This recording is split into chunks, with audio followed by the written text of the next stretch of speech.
Senator?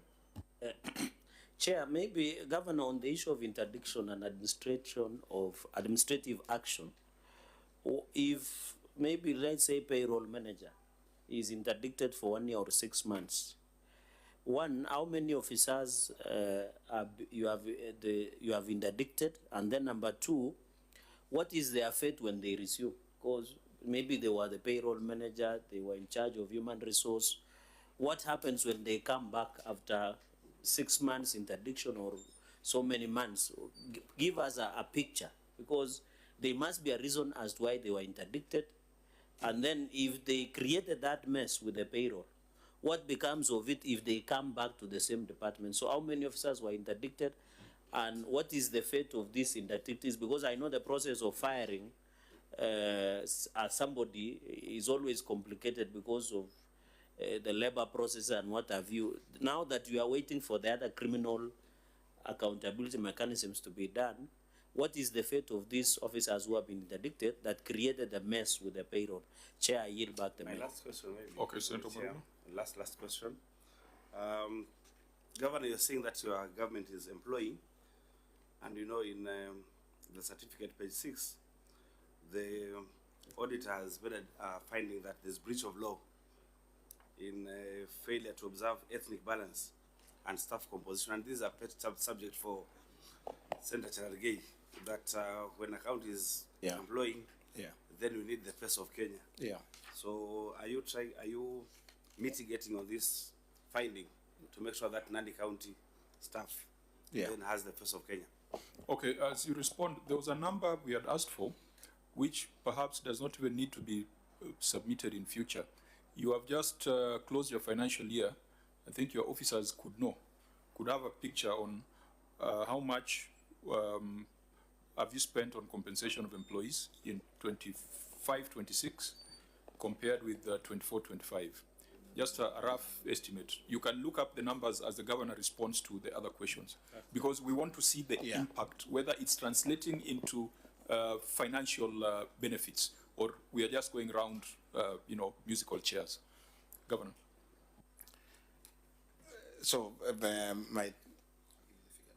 my team will give me the figure there, but in terms of those who are interdicted, the procedure is that once somebody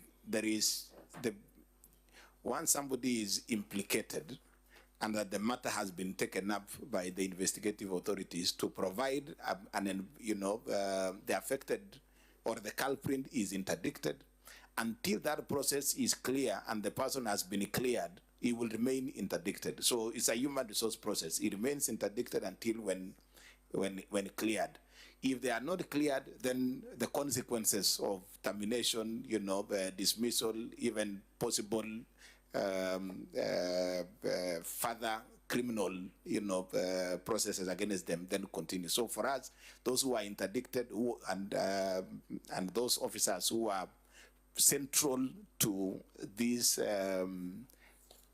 serious crisis, are under investigation. For the Public Service Board, this was happening under the previous Public Service Board.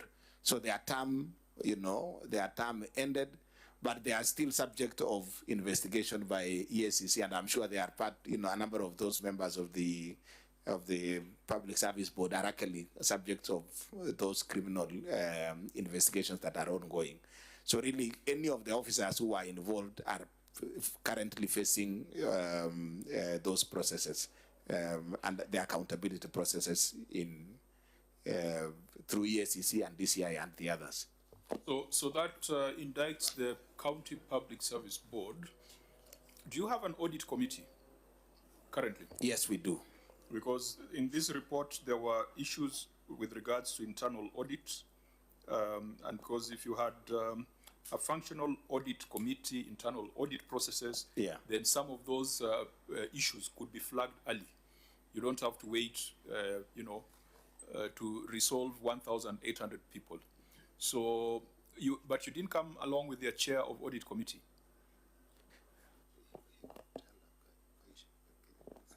So he had been invited, he was not able to come. But there's a substantive audit committee, and there's an internal auditor. Yes. Have they done the internal audit charter? Yes, they have. Okay, so Auditor General, you'll test that when you go to the ground. Now, members, there are many issues on HR. I don't know whether they got the numbers. If you haven't gotten the numbers, then we might want to get those numbers at our next meeting or at the next substantive audit.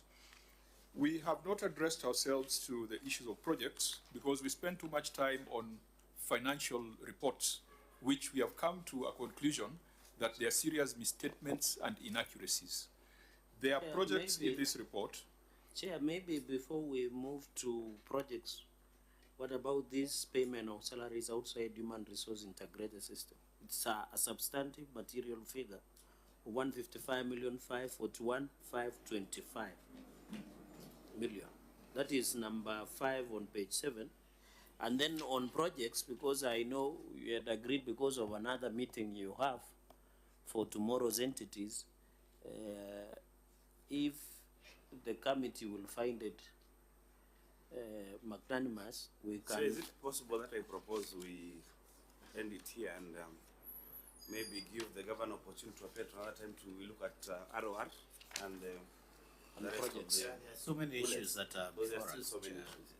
So, Chair, can I request that if we have to end it with number 5 on salaries outside human resource integrated system, then if the committee, because the people of Nandi really want to know how projects are, their status, when are they going to be completed, whether they have been completed, and also I would be very keen on receiver of revenue because I know the revenue potential of Nandi should be 1.4 billion. As by the CRA, would really want to know how the 18 revenue streams that are in Nandi are doing. So, Chair, maybe if committee finds it, we can look at this human resource because it's a very serious issue in the projects. I think I take your proposal. Let's look at the payment of salaries outside HRIS, and then we'll take a view on the remaining issues on whether to invite the governor or whether we go to Nandi or whether to push the matters to the next audit cycle. But whatever the case, owing to the serious issues of misstatement and inaccuracies in financial statements, it would be important that we have another session with the governor so that those numbers that were not explained to the auditor and the numbers that have not been substantiated in this meeting, we can get a firm grip on them. So, Auditor General, read your finding under payment of salaries outside HRIS. Thank you, Chair. Payment of salaries outside human resource integrated system. The statement of financial performance reflects employee cost amount of Kenya shillings 3,372,701,751 Kenya shillings as disclosed in Note 9 to the financial statements. However, review of records revealed that the county executive uses both HRIS and manual Excel sheets in processing of payroll. The total employee cost paid outside HRIS was Kenya shillings 155,541,525 Kenya shillings, made up of manual payroll of Kenya shillings 85,202,776 Kenya shillings, and casual payroll of Kenya shillings 70,338,749 Kenya shillings. This was contrary to Section 1.5.1 of the Treasury Guidelines through the Financial Accounting Recording and Reporting Manual, which requires that each county government department is responsible for populating the IPPD with the information contained in these documents, issuing each appointee with a unique payroll number from the system and providing the appointee with a letter of appointment. In the circumstances, management was in breach of the law. Thank you, Chair. Governor, your response and the page number. The employees who were paid outside... Page number for avoidance of doubt? Page 16. Okay, proceed. Employees who are paid outside the HRIS Kenya system are those who are still awaiting personal numbers to be processed since the request has been made and forwarded to the Directorate of Personnel Management, DPSM. Immediately the payroll numbers are received, they are moved from manual payroll to the human resource information system, payroll system. According to the circular of the circular dated 20th of December 2019, the Ministry of Public Service in January 2020 rolled out a new system to facilitate in allocation and activation of payroll numbers, which delayed the allocation of these numbers. It is noted that as at 30th of June 2025, the staff on the manual payroll had not been incorporated into the system, and therefore the management is working towards achieving full transition of the staff to the HRI's system and ensure that all payroll data is managed through the system and adhere to the guidelines of the public service. The county payroll unit has forwarded requests for processing of the payroll numbers for all the staff who were being paid outside the payroll system, outside the payroll, to the Directorate of Personnel Management. Thank you, Chair. So you make reference to Annexure 10. In Annexure 10, if you look at your fourth paragraph,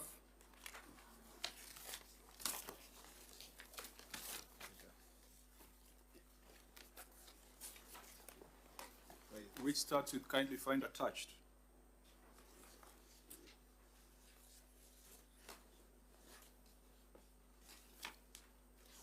Yes. What does it read? Kindly find attached the list of the newly recruited officers for your action. Do we have visibility on the number of officers involved and whether they make up the 155 million?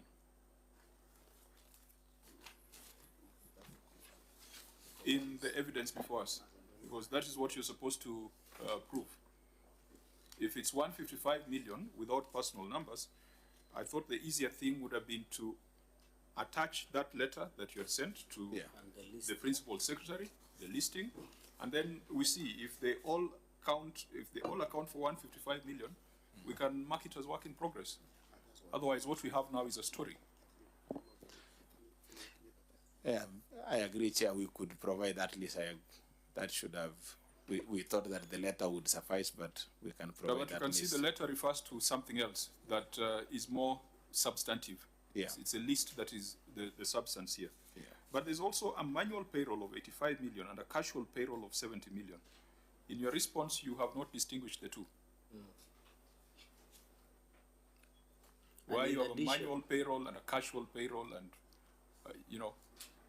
And Chair, in addition, the number of staff that make up either manual payroll of 85,202,776 and casual payroll, which is 70,338,749. And we have seen counties when they pay casual, sometimes they say for municipalities and they give how they pay, the ID number, their job group and the amount they pay, so that we dissuade the issue of ghost workers or workers that are not supposed to be appearing, of 155,541,525.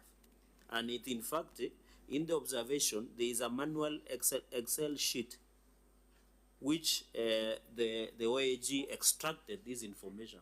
So I expected the county to provide that for easy tracking, and one of this 155, 541, 525 on this 85,202,776 for the manual payroll and casual payroll of 70,338,749, so that it comes up to governor to 155,541,525.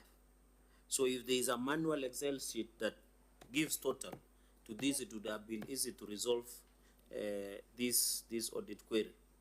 So, Governor, where is the manual Excel sheet? I mean, it's not small money. It's about 13 million a month, isn't it? 13. It's about 13 million a month. So it's not pocket change. It's quite significant. And I thought to account for this, it would have been just easy to say these are the people we have on the manual payroll. These are the people we have in the casual payroll. This is a total amount, and then you give us the story about the mitigating circumstances.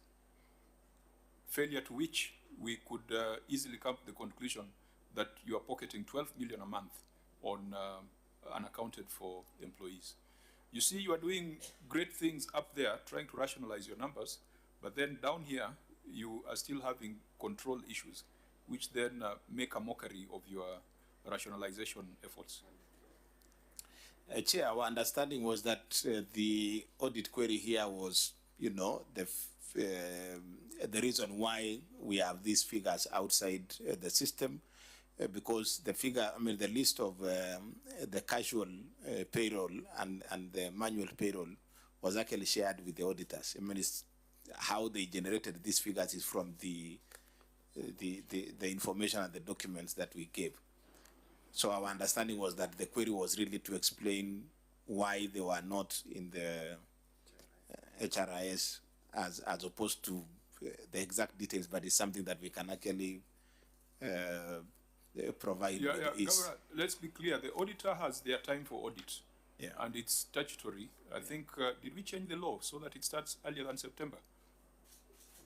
Yes, there's a Treasury circular that requires that financial statements be submitted by 31st August so that we start on 1st September. 1st of September. So from 1st of September to 31st of December, it is a time for the auditor to do the audit. After that, the Constitution requires them to bring the reports to Parliament. So now it is for this, to the satisfaction of Parliament, not the satisfaction of the Auditor General. So I think this is a matter that we cannot resolve on the face of it. And members, since we have so many issues that still require further explanation, I think today we have stretched quite a bit. In our next engagement, we'll make sure we start much earlier so that we don't leave any matter hanging. Maybe on the 155 million, 541,525,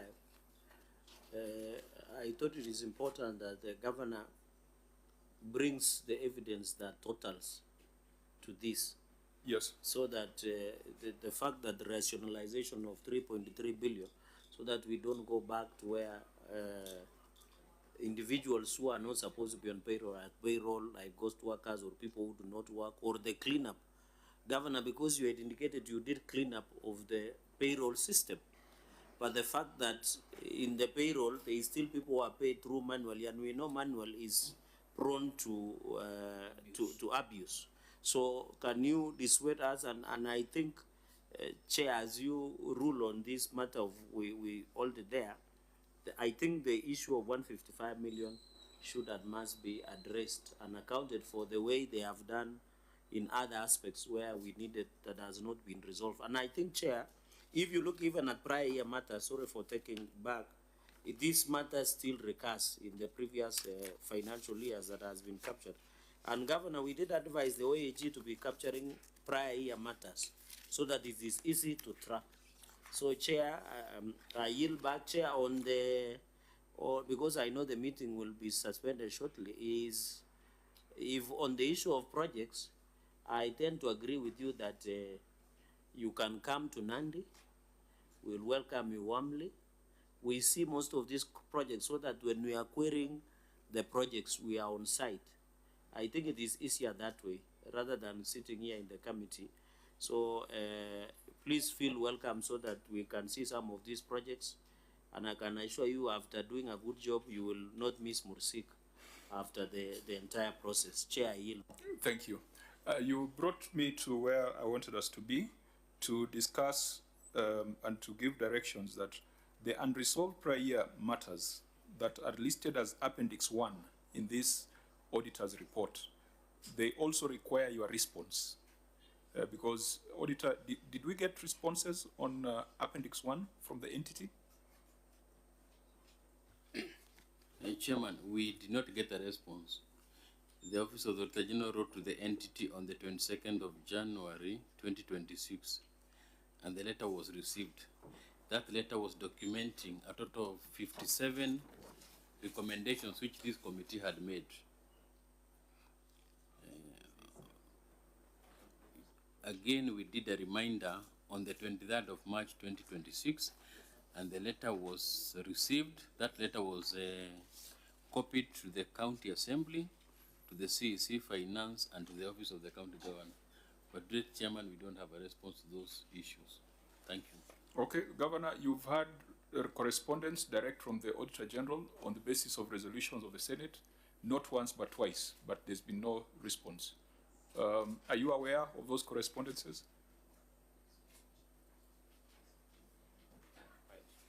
Yes, I am, Chair. And we... What is, because there are timelines, If the matters remain unresponded to, they'll keep populating your report. Because nothing will disappear from this report until and unless there is a resolution through the Office of the Auditor General and the Senate. Auditor, when did you require them to, what timelines did you give them to respond?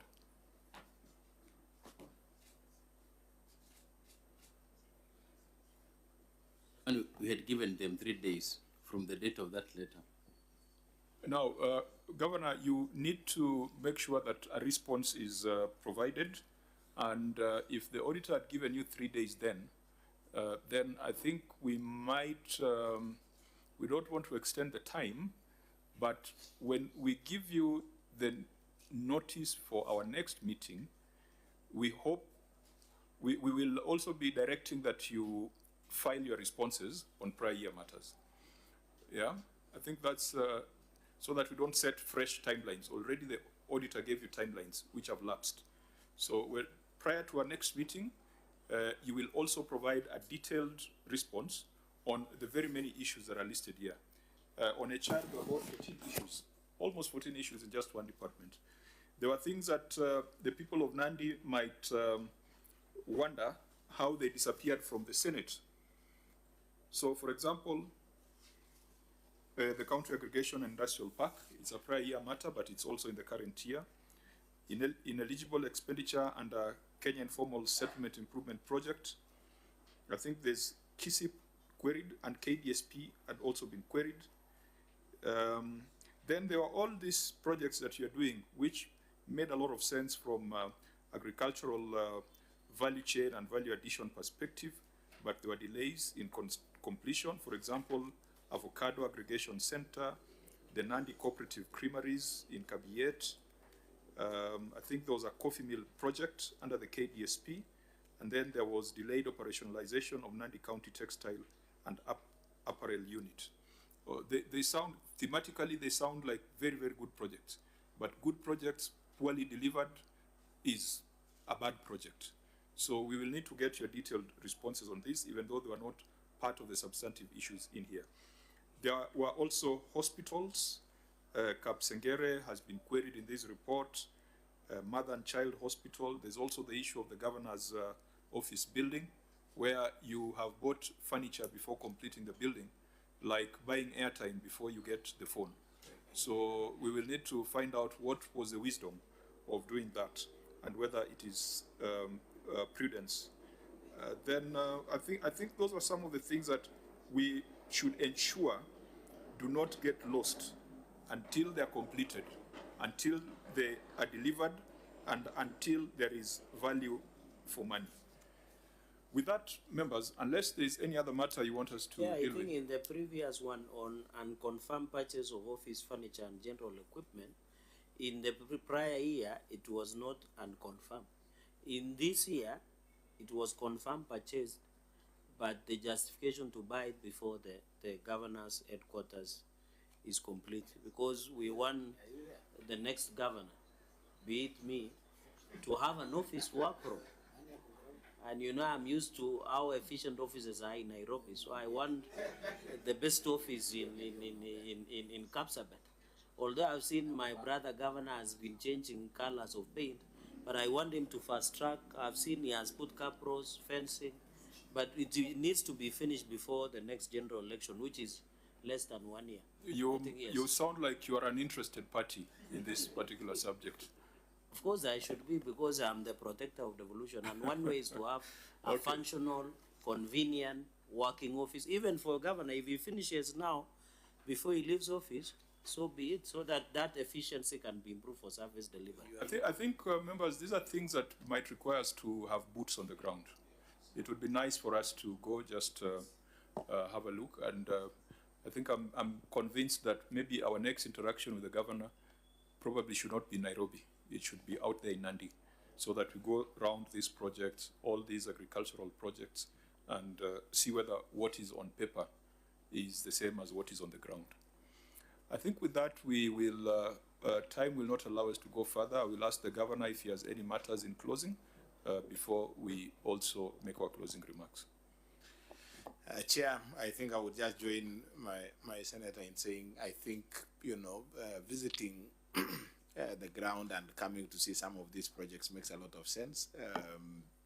Again, a lot of progress has happened. A lot of those projects have actually been operationalized. I want to confirm to my senator, we should have declared conflict of interest on that matter a little bit, or interest that he hopes that he can be the next tenant in the county headquarters, that I will have used it at least for Governor, 6 months. Ambition cannot be conflict. It would only be conflicted if it was a service provider. Yeah, but so, proceed. Yeah, I want to confirm to him that I hope that I will also be able to use that office. Actually, part of the office is being used now. I am sure in another 1 month or so I should be, and if you find favor in visiting our county, basically that is where we will receive you. But Chair, I have noted all the issues that have come up in this engagement, and I confirm and I want to commit to address and abide by the directions this committee will provide. Thank you, Chair. In the interest of time, we will donate our time to Senator Cherargei for the closing remarks. Chair, maybe just in closing is that those issues that we have flagged, I hope it can be addressed once and for all, so that my prayer, Chair, has been always every entity or every governor in office should ensure that they finish what they are doing, so that when the next session comes, it will be easy to manage. And Governor, you have to agree with me that at least everybody should finish what they are doing, so that when another regime comes, we don't want to see what you are trying to allude yesterday in Kabuliot in Moiben sub-county. Secondly, Chair, you have noted in terms of materiality, this, I have been tallying the amount that remain variant and unresolved. It comes to almost over 1.6 billion. These issues, and I know we would have gone even to the legal expenditure, contingent liabilities, the issue of pending bills, the issue of retention money, the issue of variance in employees and what have you. We really want to ensure that this 1.6 billion plus will be resolved, and ensure that the people of Nandi can pinpoint. On the issue of projects, I agree that when we visit, Chair, we can create a circuit, because like Kapsengera is next to Vihiga and Kisumu. We can do within Kapsabet town, just to sample a view, even defined, if we can do it with Wazingishu, Chepteroi sub-county, when we are doing the Wazingishu, because that is near, Chair, and a number of other projects. It would be very important, including the one you have alluded to, Kapsabet County Referral Hospital. We were with the Committee of Health, and then, but we were looking at the services that is provided by county, but it's important that we can visit some of these projects. So I believe, Chair, that let us go on the ground and look at some of these projects, be it the ECD, be it the health sector, Chair, and many others. So Chair, I really want to see these things complete. And Governor, all these multi-year, this is your last year in office, these multi-year projects should and must be completed, so that we begin in a clean slate and give value for our people. If, personally, I don't have a problem, Chair, if Governor ensures that Chepteroi Sub-County Hospital Phase 3 is completed and functional, we say amen. If other projects within the county, Kapsengera and the rest, even I used to see is one, the Kobujai, where is local trading center, be completed and functional and people can access services, we want that to be completed. So, Chair, mine is just to say that, and hope to see you in Nandi. I know you are our neighbor. I hope to see you in Nandi, and if we can do most of these things, our people in Nandi will appreciate. And to welcome my brother Mo Fire. I know he has been fidgeting. You know, the reason today he has not been speaking is what he has been observing over the weekend. But I want to assure him and to assure Professor Kindiki we are with him until end time. So maybe governor has a different opinion, but we will cross that bridge when we reach there. Chair, with those many remarks, allow me to rest there and yield back the Thank you, Senator. I think just to conclude it, we were not able to deal with issues on the receiver of revenue, even though the brief we got earlier from the Parliamentary Budget Office also shows that there is a problem there. When you look at certain revenue streams, like land rates are reducing, parking fees is reducing significantly, market fees, property rent, such that the 771 million that Nandi collected, were it not for hospital fees of 385 million, then perhaps the performance of Nandi from a revenue perspective would be described to be much below average.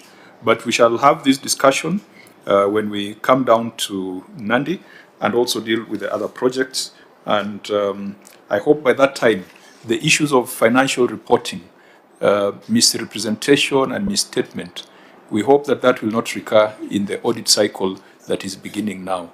For the professionals, please, please take your jobs a bit seriously, because the politicians, the governors will come and go. It's just the other day that Senator Sang became Governor Sang, and it's now 10 years.